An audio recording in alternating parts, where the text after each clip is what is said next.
Boy, oh boy. Talk about the good news, the gospel. Doesn't seem good news.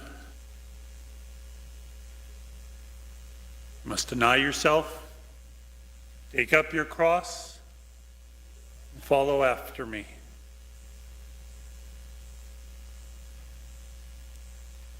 Told them that he must go to Jerusalem, suffer greatly from the elders, the chief priests, and the scribes, and be killed.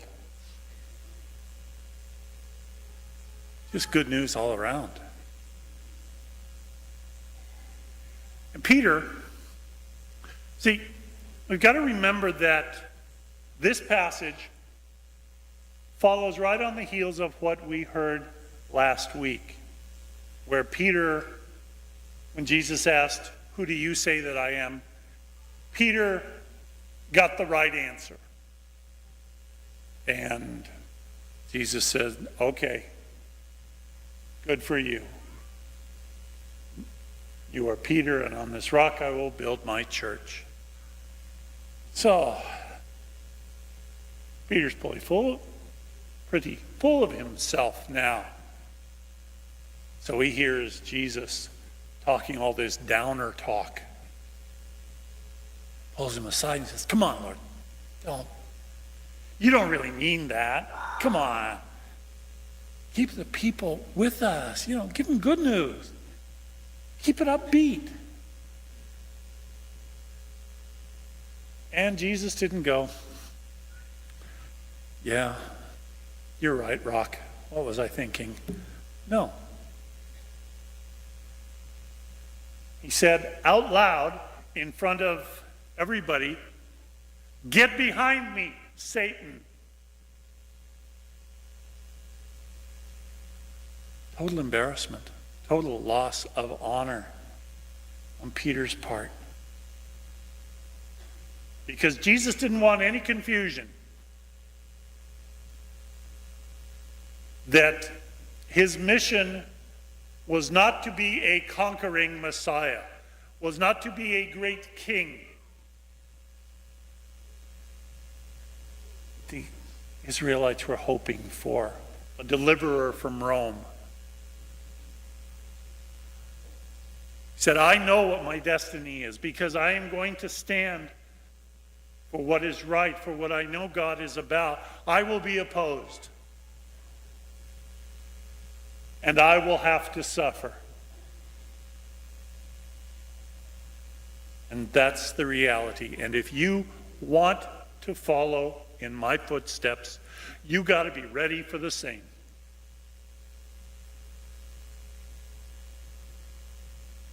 If you stand for what is right, you will be opposed. But you got to do what's right anyway. That's the message in this gospel.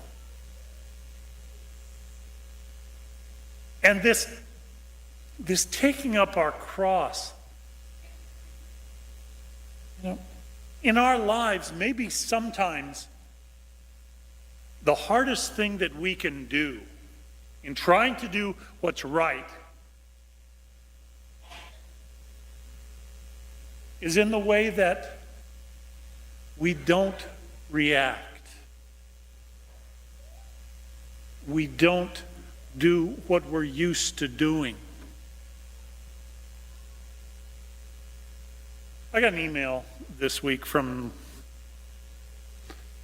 somebody, child of God, I'm sure.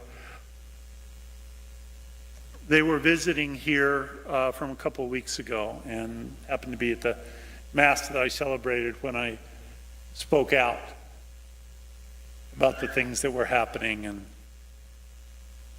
reminded us that the best way to be against racism and hatred and prejudice is to be for human dignity and human rights. And for some reason, this visitor just felt the need to rip into me using every stereotype, every label. Just it was very mean-spirited, and in spite of what I may project all of you, my ego's fragile enough that I was upset. I wanted to email him back and tell him off.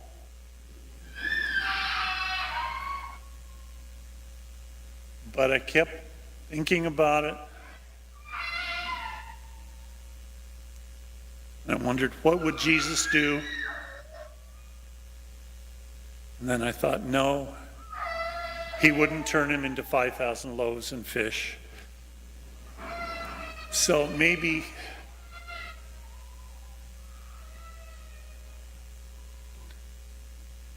do what is right. Even if you've been hurt and you'd rather lash out, even if you've been unappreciated and you want to let people know that that's not right, it's not fair,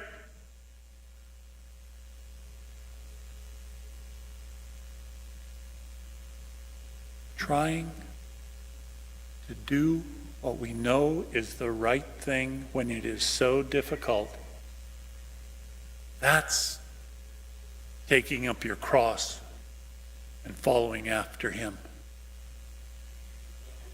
Because we know it's not easy. If it were easy, we would do it more often.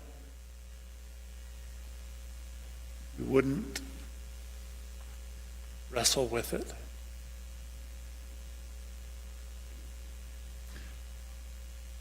Just to give it to you, I think very simply, this is attributed to Mother Teresa. Many of you may be familiar with this already.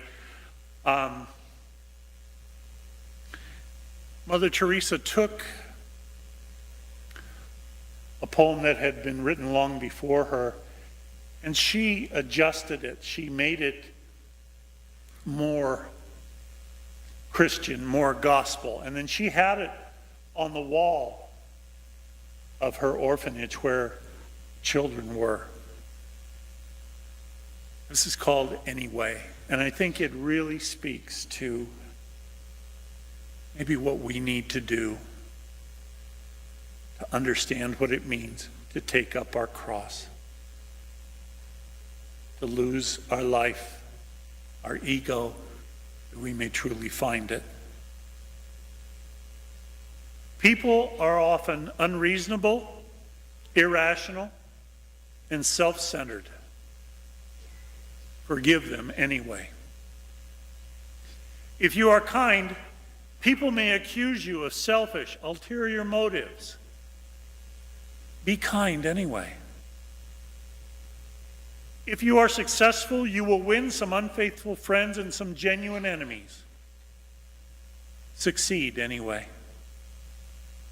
If you are honest and sincere, people may deceive you. Be honest and sincere anyway. What you spent years creating, others could destroy overnight. Create anyway. If you find serenity and happiness, some may be jealous. Well, be happy anyway. The good you do today will often be forgotten. Do good anyway.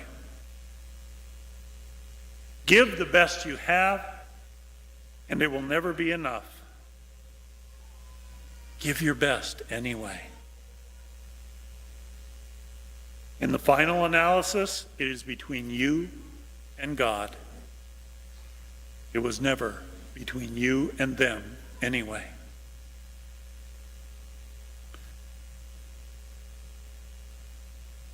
Take up your cross.